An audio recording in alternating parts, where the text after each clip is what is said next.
Hi, and welcome to the Boat Princess podcast. My name is Nicky Vaux, and I'm your host. I am a boat owner, a marina owner, a director on the Marina Industries Association, and a huge advocate for boating. In this series, I'm sharing the stories from every nook of the boating industry with the intention of encouraging more women to join me and for more women to get behind the helm too. I want to share the experience and opportunities of boating, of the boating industry, and I want you to join me as I bring the conversations and answer all the questions you've had. Boating is not just for the glamorous and rich and famous. It's full of beautiful and interesting people making the most of our natural environment and getting out there, enjoying the waterways. So let's set off the lines, take over the helm, and escape to the world of boating.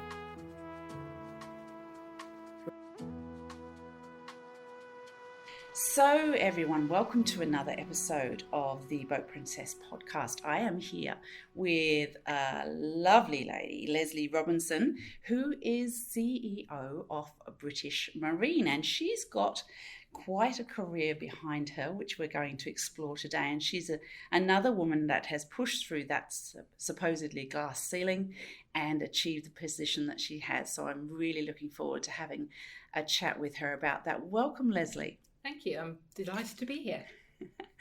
So you are the CEO of British Marine. Can you explain to me what British Marine is? Of course. So we are the trade organisation that look after the leisure marine industry in the UK. And that's about, at the moment, 1,500 members. And our membership is broad. It's everybody from the OEMs to the supply chain, to marinas, to chandleries, and a long tail of SMEs actually as well, and we represent their interests. But also we run events to help with business growth. So we also run the UK's showcase boat show, the Southampton International Boat Show, every year as well. And I believe you've got a new one, haven't you? A Luxury London show too. We do, yes, you're absolutely right. So we've been talking to St Katharine's Dock, which is sort of very central London, for a couple of years. But of course, like everybody else, got slightly diverted by the pandemic. Yeah. And the idea of the London Luxury Afloat this year, which is towards the end of April, small show, deliberately 30, 35 boats, and aimed at a certain segment of the market, if you like, the sort of the high-end yachts in our terminology, or motorboats, and designed because, of course, driving sales there at the beginning of the season helps everybody's supply chain and so forth. So absolutely, it's very exciting, actually. Yeah, that's very cool. And I see Sunseeker there, Oyster there. Yes, we've got the world launch of the 495 Oyster. Yes, you're right. Oyster, Sunseeker, Azimuth, and a number of others. Yep. Yeah, it's great to see. Fantastic. And Fairline too. We're going yes, to see that's Fairline right. on Friday. Yep. So, yeah, that's awesome. So, can you mentioned a term there, which some of our listeners may not understand what that is, and that's SMEs. Can you explain what an SME is? So an SME is a small or medium-sized enterprise. And we term that, there's different definitions, but sort of sub 50 employees in our terminology. And we have what I call a long tail, but a very important tail of British Marine members who are SMEs of all sorts of shapes and sizes. And so because they're a smaller operation, you kind of give them some help in the marine industry, right? That's right. So you can imagine, and we have different levels of membership package, but we very deliberately have a very cost-effective digital one, so that if you're a startup or a small company, you can get involved that way. It's in UK terms, can't do it in Aussie dollars, sorry. It's about £250 a year. You know, so it's very affordable for an SME, but we help them with all sorts of things, the right sort of contracts, the right representation, and so forth. So, and it's pretty digital and very easy access, as opposed to when you get further up our fee chain, that's much more about, if you imagine a big boat manufacturer, they really need access to our technical team on all sorts of different and complicated things where they want phone advice, individual advice, and obviously they pay for that. Yeah. So you have different membership structures then? We do. How does that work? We base our fee structure, and there's nothing perfect here. We base our fee structure on membership marine turnover. Yep. And then there are different brackets depending on where that puts you in, and that entitles you to different levels of membership. Think a sort of a Sky package where you add things on, and that's how it works our end. Okay, that's great. So I think you were instrumental in creating that new membership style, well, I weren't you? think, yes. Well, so when I got involved in British Marine, which is 3.5 years ago, and I came in to help. At that point, it was a sort of little bit lost its direction, and it needed a sort of a bit of strategic thinking as to what we were trying to achieve for members and work out what members wanted. Part of that was to sort out the membership packages, because I think from memory there were 63 different pricing equations, for example. My team didn't understand it, let alone members at the time. So we've sorted it out, for want of a better phrase, into 5 sort of handy buckets where people now understand what they get for what they pay. And of course, it's not about the cost; it's about the value that you're delivering for members. Yes, yeah, which is great, and it's giving those smaller companies a sort of bigger feel. It is, and what we find actually, people come in on that entry package, but then they soon work out that actually they quite like a bit of access to our training team in particular, or our technical team, and they're quite happy then, because as they move up the ladder to sort of move to the next level, which affords them access to that, and that helps them develop their businesses, which is the whole point of what we're here for. Yeah, absolutely. And you help them in the marketing space as well? Yes, we do. And that's in all sorts of ways. So, for example, we do it at the minute, it's 2 weekly, and we do e-shots, we do a 2 weekly newsletter, and we will feature member products in that, for example, particularly if there's something innovative or new to the market around sustainability and so forth. But we have a very large marketing database with the Southampton International Boat Show, as you can imagine. Yeah. And that's direct to consumer, so there's also all sorts of opportunities there as well. Yeah. Now, I remember going to Southampton Boat Show, because I was I born in the UK. And I remember with my dad going to Southampton Boat Show, and something you do differently in the UK to what we do in Australia is you have, and I'm assuming you still do it, you have yachts on the land on display. Whereas we only tend to have yachts in the water, or we have little trailer boats out on the land. So tell me about the logistics of creating a show like that. Well, just to paint the picture first. So Southampton, for those that don't know, it doesn't actually have a marina. So every year we build Europe's largest marina to accommodate the show. And very roughly, on a sort of a normal year, we put about 350 boats in the water. Wow. But exhibitors have a choice. They can also put boats on land. So last year, we did manage to run a show in September 21, despite COVID. And as you walked through our entrance, which was up for the first time up near the town centre, if you walked through there was a huge Discovery yacht sitting right next to the old walls of the city. Yes. Fantastic backdrop. And then if you walked further down, you went into our classic boat display, and we have lots of beautiful wooden classic boats on land again. Yeah. It's sort of horses for courses, depends what exhibitors want to do. And often they'll change between the two. Sometimes our bigger motor manufacturers, Princess and Sunseeker, will have 1 or 2 boats on land, but then most of the park in the water. It swings and roundabouts, but you're right, it is different to some of the other shows. I remember it distinctly. And that still happens today. There you go. So how many boats do you have exhibiting at that boat show usually? Well, as I say, it's about 350 on the water, and then if you add the other boats in, it gets up to about 500 boats. And then we have a lot of land exhibitors as well in terms of non-boat, the supply chain, chandleries, marinas, holidays, you name it. Not to mention the odd sort of hot tub and a few extra non-marine things as well. This is a show as well as a sort of an expo, and we do a lot in terms of attractions as well for visitors. What we love to do is get people on the water. So one of our ambitions is to get as many people on the water during that 10 days as we can. So in 2019, which was pre-COVID, I think we got about 11,000 people out on the water during the 10 days. And that's a mixture of, get them out on literally doing a cruise down the Solent on a big boat, or getting on a paddleboard, or getting on a kayak. We don't mind. We just want people to try it for the first time in a safe environment. And actually last year in 21, I think we got that up to nearly 14,000 people. That's fantastic. Despite the COVID conditions of last year. Well, boating is essentially a COVID-safe activity, isn't it? So Precisely. yeah, Yep, it is. yeah, Exactly. That's wonderful. And I know you have a women-focused something that you do at that show as well. Can you tell me about that?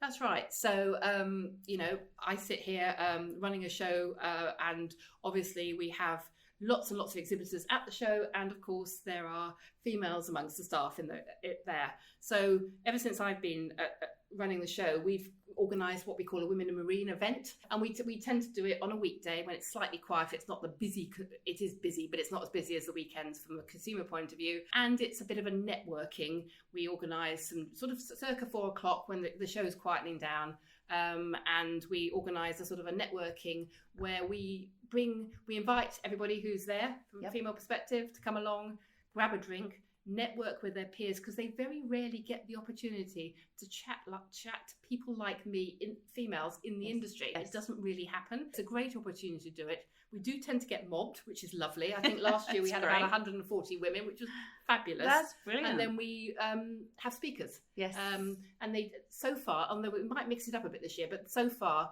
we've tended to have more senior women in the industry, just to show that actually there really is, this is entirely possible to have a career in our case, leisure marine. Yeah.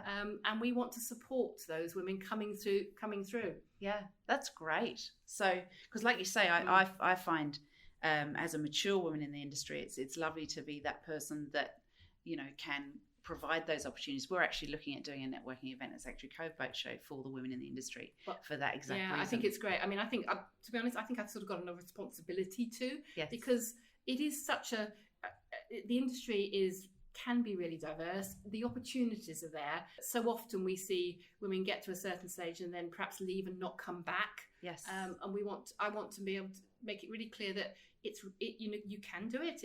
There's not, I don't believe, you need support from the top. Yes. But I think with sensible things like some mentoring going on and that sort of thing, to make people feel like they can do it, I think it's very achievable. Yeah. And I just think we need to make the marine industry more obvious to women.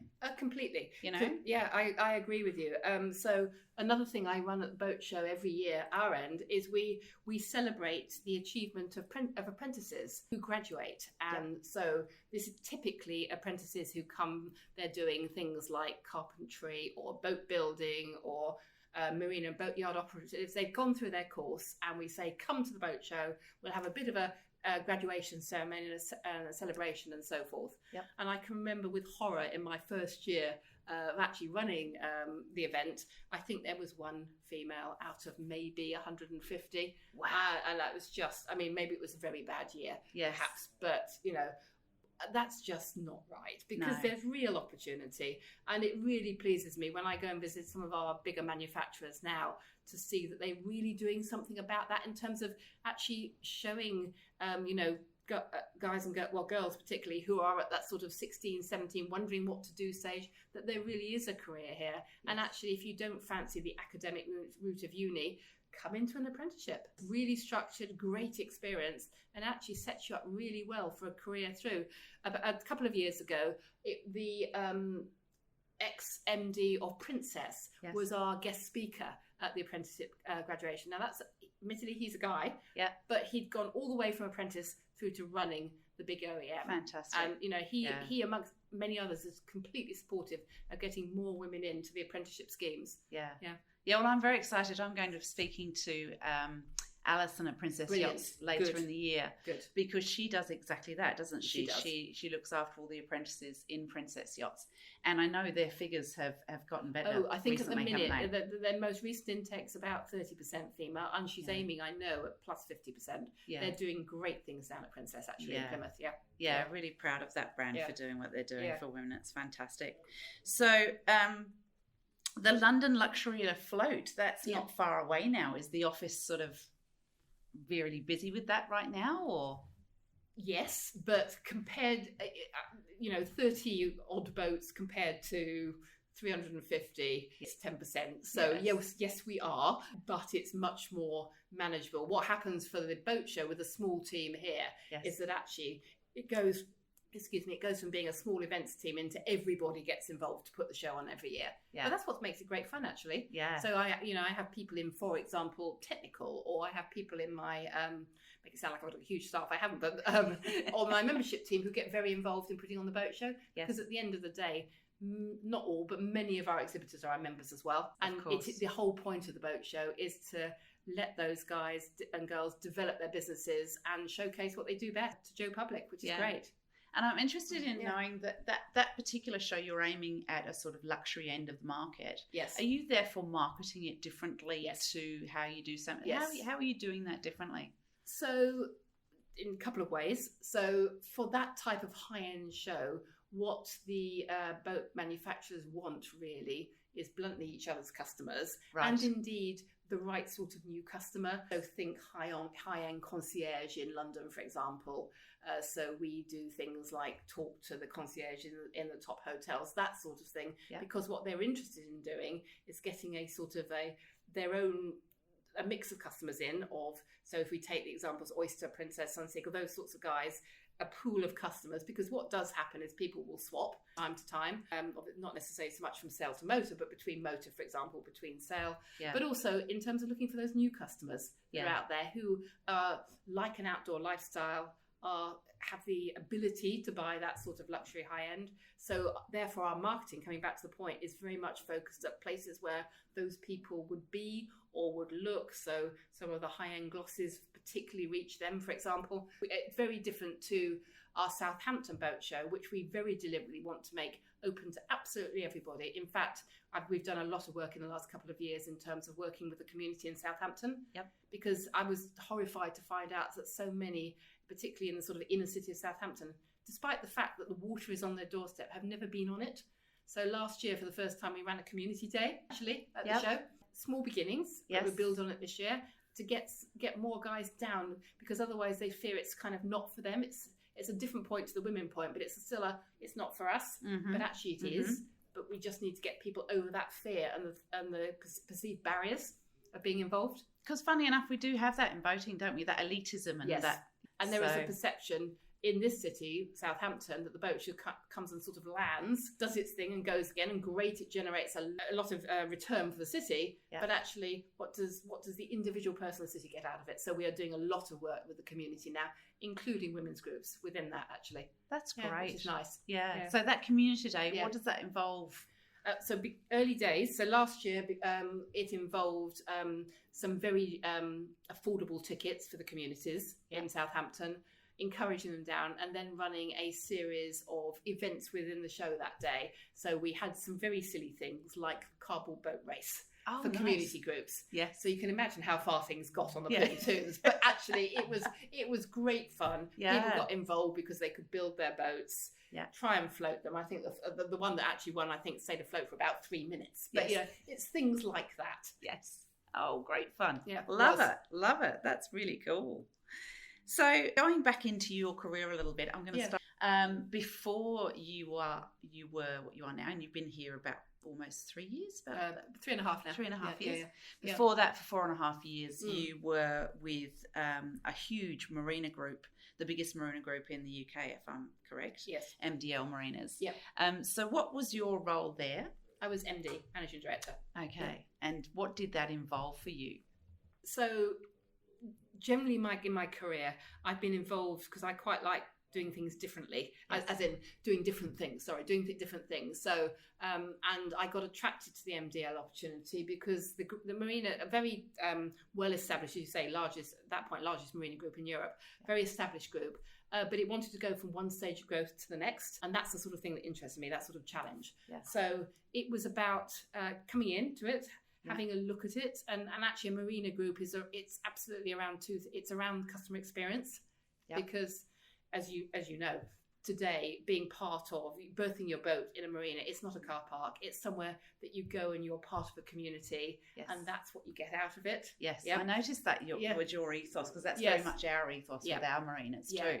That it's a home, it's a village, it's not completely. So and that wasn't the ethos of MDL at that point. There you go. So we spent quite a lot of time building that to great effect, because it makes your retention, from a commercial point of view, your retention very good. Of course. It's very sticky. Yeah. And as we all know, obviously retaining a customer is actually much cheaper than acquiring a customer, but also it just made it a lovely environment for people to work in as well. Yeah, absolutely. I mean, I started to do things like recruit people from the hospitality industry. Yes. Yep. Yeah, because I always say a marina is a floating hotel, right? It's in many ways, yes, it is. Yeah. Because it's about customer service and so forth. So that's what I was doing there. Yeah. And you came from a completely different industry to that, didn't you? You had never been in the boating industry before? Or... Correct, actually. As I say, I mean, I've got a CV that sort of people, a headhunter would look at and think, what the heck? So my background, you're right, is primarily commercial, and I've done things, a lot of FMCG, IT. I looked after a talent and literary agency for a while. Yeah. As I say, I do things that interest me.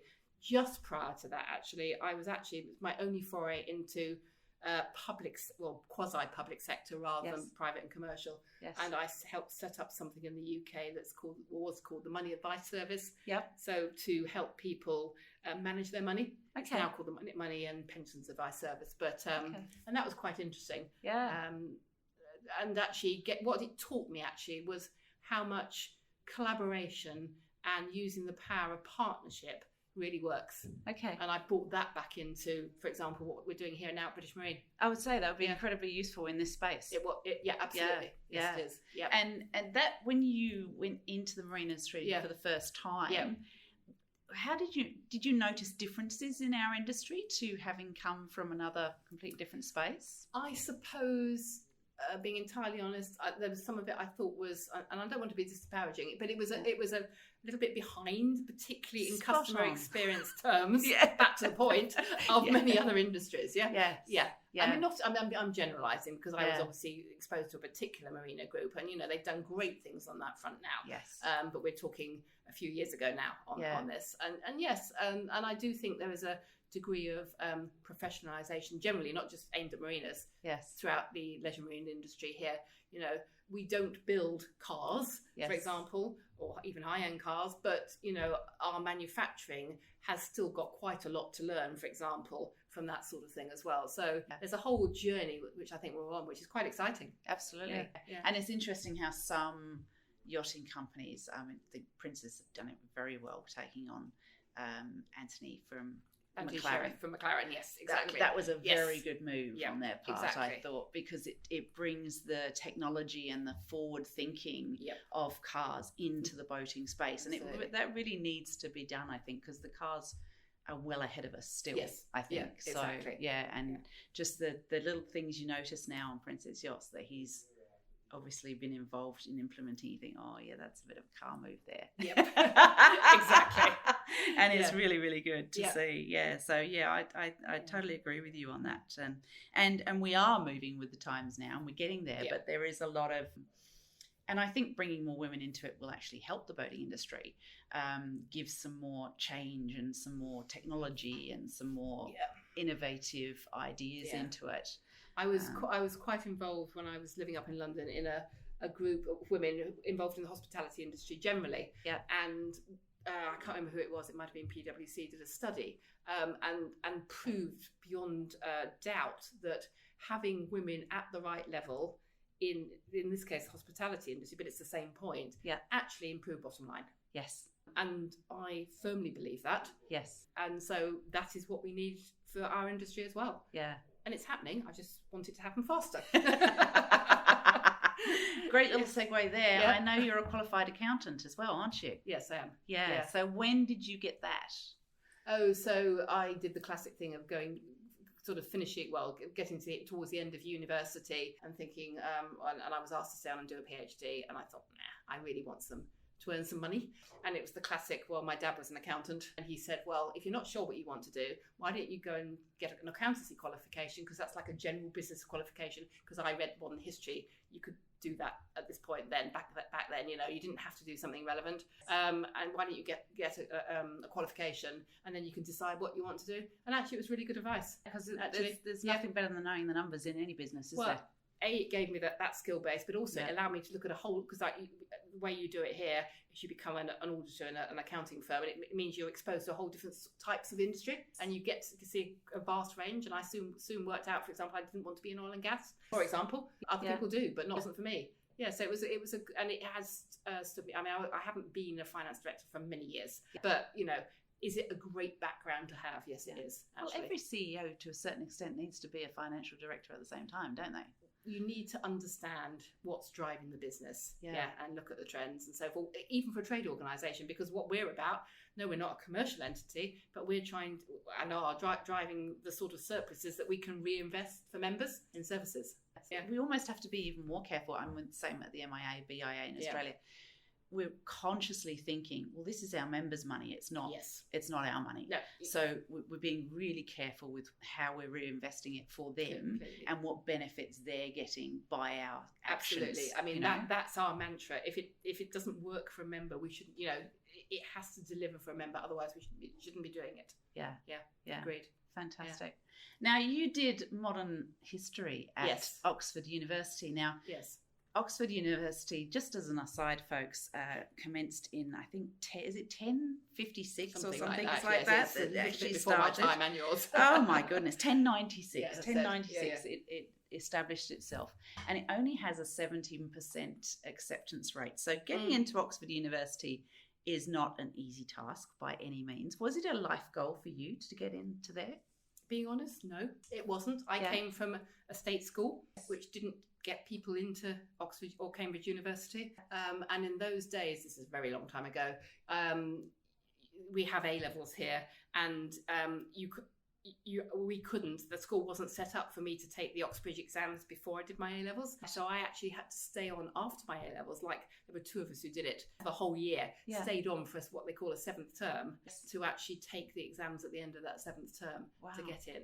So it was interesting. Yeah. And at that point, I mean, it's better now, but there were the ratio of women, I think it was, there were 10 guys to every girl in Oxford.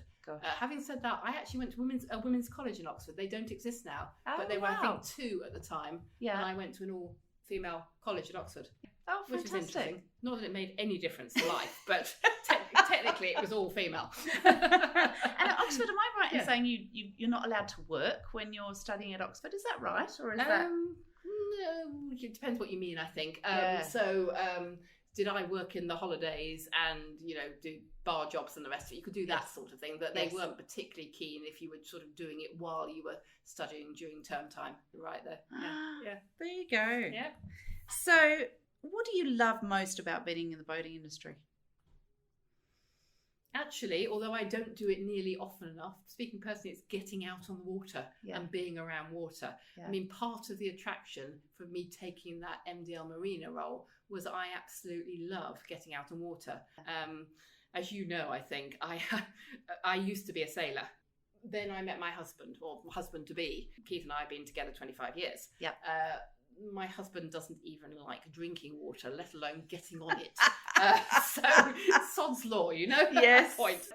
But there were many other things that we could do together, which we both enjoy. So it's taken a bit of a back seat. At some point, I'm looking forward to my retirement, when I should be back out on water properly. Meanwhile, any opportunity I have to leap out on a member's boat or whatever else I do. If I have more time, I would probably, now that I live down by the coast, actually do something in terms of go out on a sort of a weekday night again. Or mind you, I'd be starting from scratch again at this point. Yes, I'd be a bit rusty, to put it mildly. Yeah. But meanwhile, I stand up paddleboard, which kind of is much easier to do and very accessible. And another way of getting out on water. And gets me on water. So that's interesting. So your love of boating, you've not been able to do it on a personal level. So you've explored a career that's allowed to give you that instead. Yes, I have. Yeah, exactly. And it's, from my personal point of view, it's very sticky for me in that sense. And hence, when this opportunity at British Marine came up, I thought, it also keeps me around water and boating, because I actually genuinely believe that getting anybody into it, it's so good. From a social, from a physical point of view, mental health. It's fantastic. So why wouldn't you want to encourage people to do it? Absolutely. Yeah. Now, another thing for the women listening is something that everyone would love to aspire to, that you have, which is an OBE. Can you tell us about that experience for you? Yes, it's very recent actually.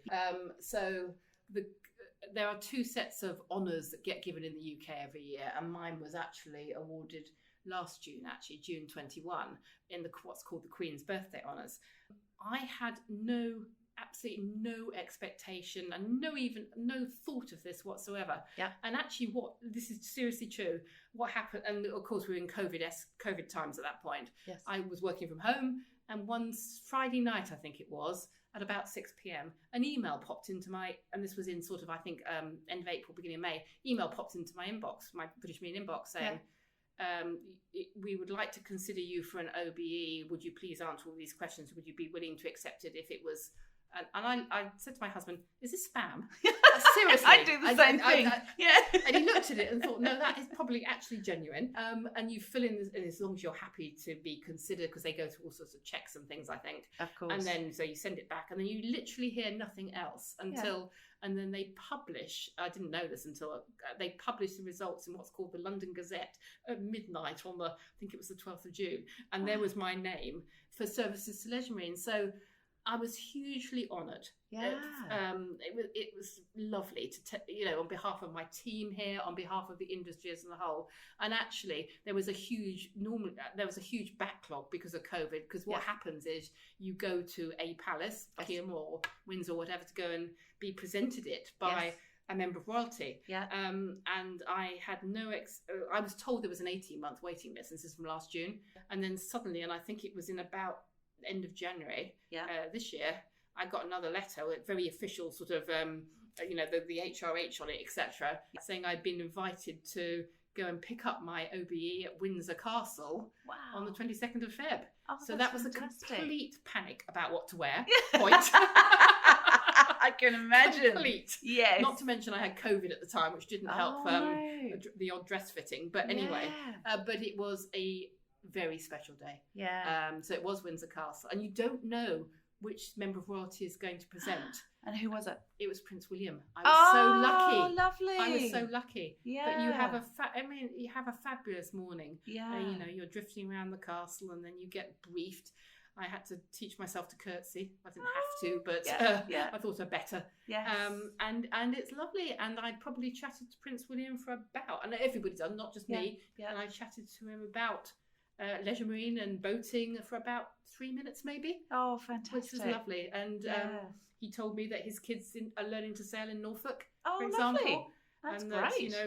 I mustn't call her Kate, but he said Catherine, but Kate loves sailing, but he prefers swimming, for example. Yes. Oh, there we go. Another one. At least it was water. Yeah. And I did, of course, invite him to the Southampton Boat Show. Yes, of course. Do come along, will you? Yeah, exactly. So it was very special. I'm really honoured and humbled, actually, because no expectation whatsoever. But how lovely for the industry as a whole. Absolutely. Yeah. Because I do think sometimes we the marine industry, despite its massive contribution to economic and jobs out there, sometimes people forget about us a little bit. Yes, I mean there is a bigger umbrella in the organisation in the UK, trade organisation called Maritime UK, which represents the ports and the container ships and so forth. Yeah. And our industry here is about 4 billion, and I think that's 40 billion total. So yes, in a way. Yeah. So, but it's important that our voice is heard because we are a bit different. We are recreational. That's different needs. Yes. And we are very important to UK jobs. People sometimes look at the high end, like London Luxury and Float, and say, well, isn't that just for rich people? Yes. Well, in a way, yes, it is. However, boating is certainly not. But also, we support about 40,000 jobs in the UK, which is hugely important off the back of those sales. Absolutely. Yeah, and they're all family. A lot of those are family businesses, completely, aren't they? Yes, they are. That's interesting. So what are your goals to achieve now? So your role? I think severalfold. Now that we have, and who knew it would take a pandemic, more people in boating. I know, isn't it exciting? In one way, yes. God, nobody would ever wished a pandemic on anyone. No, not at all. Because a lot of people one of the goals I think is to help with it. those people who've shown an interest in boating. or water sports. I mean, I'm on water generally. Yes. To help retain them in the industry. Yes. I think is really key. That's one. Second one is certainly from a sort of a B2B and the industry as a whole, to have more me's, more you's at a younger age coming through the ranks and being women in key teams as they are, but developing that further. And the more we can do in terms of, I don't know if it's role modeling or whatever, mentoring and so forth. My goal is why wouldn't it be 50-50? Yeah. And that's another one of my goals. Yeah, that's fantastic. Well, it has been lovely talking to you today, Leslie. I really appreciate your time in doing so. I just wanted to touch on, before we go, you hold some other very good board positions that are really making a difference in the world. Can you tell us about those? Well, I'm a couple at the minute. So I am vice chair of something called the Cherie Blair Foundation for Women, which I've done. I'm actually about to stand down slightly because, quite rightly, under Charities Commission, you can only do so long. Yes. And I'm actually coming to the end of my term. And that's about making a difference in the developing world in terms of it is genuinely empowering women in all sorts of geographies. And we use technology to do it. We have all sorts of, at the moment, we've got live operations in Vietnam, Indonesia, various parts of Africa, which is about, because, and this is really true, if you empower the women in the community, things happen. Yes. Yeah. Yeah, absolutely. I would observe, yeah. and we have real data, Yeah. real learnings that prove that. And so I thoroughly enjoyed doing that. And I got involved because I used to work in sub-Saharan Africa, and they were looking for a treasurer and so forth. And I just thought it was something I can contribute to, and I've thoroughly enjoyed it. Yeah. And the other one I'm doing at the moment is a tour ship so it's called Ocean Youth Trust South, based down here on the south coast. And we take around 12 kids out, kids being between sort of, and they're not kids, 16 to 25-ish, Yep. out in terms of learning to sail. Yes. on this beautiful tour ship. And it's around taking kids out of their comfort zone. Yeah. And we take all sorts of groups with different challenges out. And it is so rewarding to see the change and the inspiration that you can bring around that way as well. Yeah. Because, getting out on the water and that whole health, that mental. Well, some of the, you can imagine some people from the inner cities have never actually ever been out on the water, for example. Yeah. And take them out to a different environment, which is quite, it's quite something for somebody to do that. Absolutely. And then work as a team, whether it's pulling up sails or whatever else it might be doing. Yeah. They find it immensely rewarding, and that's key for me as well. Yeah. So that could be a life-changing moment for one of those kids right there. Yeah, absolutely. Yeah. Yep. Yeah. That's awesome.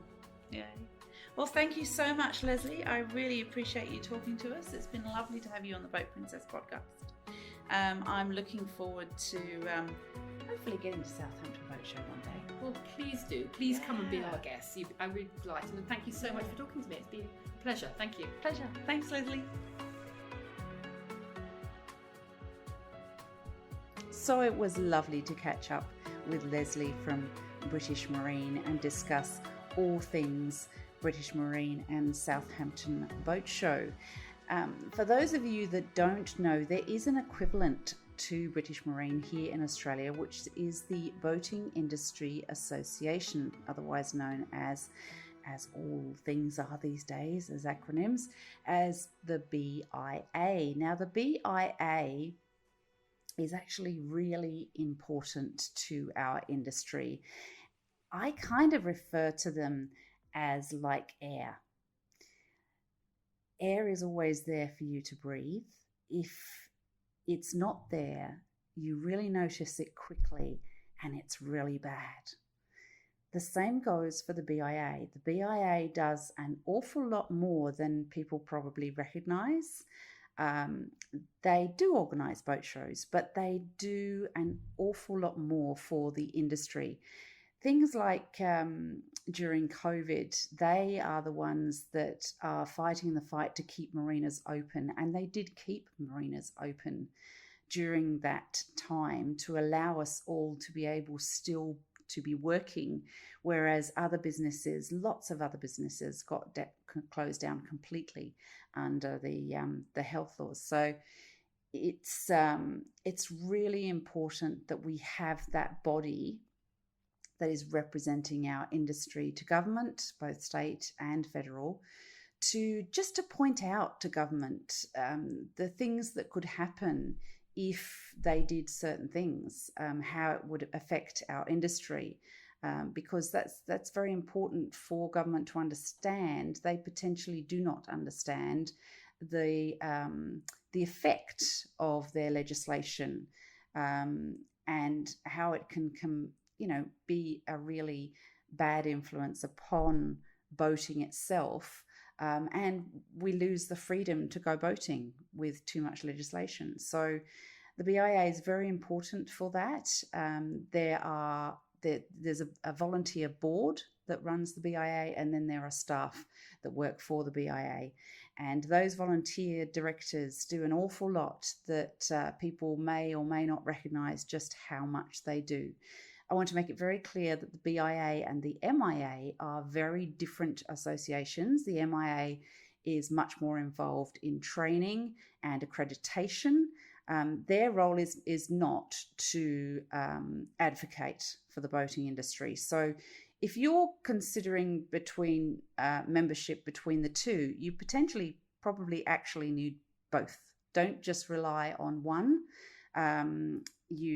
They have different roles, they have different meanings, different reasons for being. So any of our industry out there that aren't quite sure about that, that's a little clarity for you. So I hope you have an amazing weekend, everybody. I am getting prepped for an incredible event happening at our marina, Marmong Point Marina. We've got the Fast and Loud festival happening up there, which is the great superboats, and we are the pits for those superboats. So that's really, really exciting. I'm so looking forward to that. And then after that, we've got Sanctuary Cove Boat Show, of course, which is going to be so much fun. We're doing a private tour on the Sunday morning for ladies who would like to join me, seeing 4 different models of vessels. That includes Maritimo and Princess and Alaska. And of course, we're doing Horizon. That's the one, Horizon as well, because all of those boats are based at Sanctuary Cove. So I'll be going through those boats with a maximum of 12 ladies on a very special ticket that Sanctuary Cove Boat Show will be offering, including a day in the VIP lounge afterwards also. And that tour, we'll be looking through the boats and really discovering what features those particular boats have. We'll be doing it before the show opens, so that's a very exclusive opportunity to do that. And we'll be on the boats, just you, me, 12 girls, going through the boats, so that you can ask me as many questions as you like without feeling, I guess, nervous or afraid to do so. I will answer every question I possibly can, and if I don't know the answer, I'll simply find it out for you that day.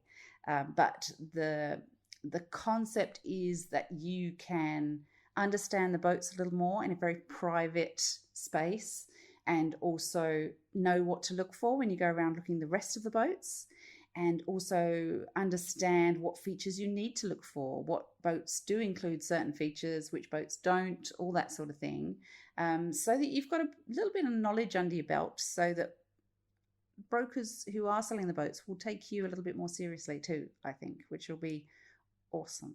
So as you know, that is my entire purpose, is to get more women into boating, get women to feel more confident about boating, about buying their own boat, about helming their own boat. And I think we will therefore give the boating industry a little nudge into the fact that women are now buying their own boats, and have been for a while, but you really need to to take some notice of it now. Okay, guys, it's been lovely chatting with you. Have an amazing weekend, and I'll see you soon.